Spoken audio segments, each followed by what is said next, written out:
Well, I'm Nicholas Cox, I'm an archaeologist at the University of Cambridge, and I'm hoping to go to the island of Kolombangara in the Solomon Islands to investigate a series of Second World War wartime tunnels. I understand from local populations that there are still a series of tunnels on the island which are left in very much the same state today that they were when the Japanese occupied the island in the Second World War before they abandoned the tunnels in 1943. The tunnels still have a collection of helmets, bottles of sake, electrical wiring, furniture, weapons, various other things that the Japanese dropped in their hurry to evacuate. I hope to ultimately one day go out there with a proper archaeological expedition, and ideally we'd be surveying the tunnels, we'd be preparing a three-dimensional map which you could explore from the comfort of your own home with a laptop, as well as a sort of photographic essay of all the in-situ artifacts that we would find down there. But before I can do any of this, before I can mount a proper team, I have to prove that there's something out there worth investigating. So the purpose of this first expedition is going to be very much to prepare a documentary, to actually collect for the first time ever footage of what we can actually expect to find out there, because nothing like that exists currently. So ideally we would be going to the tunnels, recording them for the first time ever, and recording everything and anything that we find in there to prove that there's enough reason to ultimately return to this island with a larger team, with a more archaeological academic focus.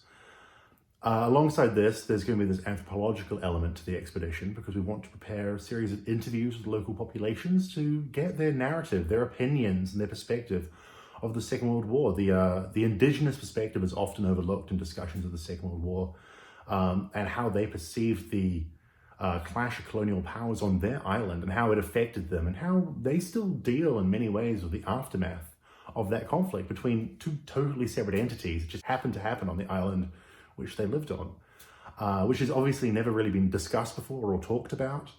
Normally, when it comes to discussions of the Pacific Theater, you learn about American Allied troops and, slogging through the jungles, fighting the Japanese, and you never really understand or even really know about the indigenous populations who lived in those jungles.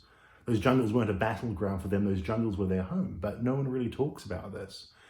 And the Japanese occupied Kolombangara, that has a population living on it. And the Japanese are gone, but the tunnels remain, and the population still remains as well. I mean, now landowners and farmers just have these tunnels scattered across their property. And how does that affect their perspective of the island? How does it affect their narrative? And when they were liberated from the Japanese, it's not like they became independent. They were now subjected to the colonial authority of Great Britain until the 1970s. So it's not like they were freed in the same way when you think of like the Axis being removed from France, and France becomes a free and independent country after the liberation in 1944 and 1945. But it's not like that with Kolombangara and other islands. They just went from one colonial master to another. So it's a very different story being told out there, and one that isn't really told. And so just getting indigenous people to talk about their narratives, which is not discussed in history books, I think is just as fascinating as collecting footage of what we could find inside the tunnels. That's academically interesting, but I think there's a deeper human story there with how local populations dealt with the occupation, deal with the tunnels. The tunnels are almost representative in that way of the imperial history of the island, which is what I want to look into. We're hoping to supplement the costs of the expedition with £3,000 raised through donations. This would go towards flights, camera equipment, things like that, as well as putting some money back into the communities who will be hosting us during our time over there.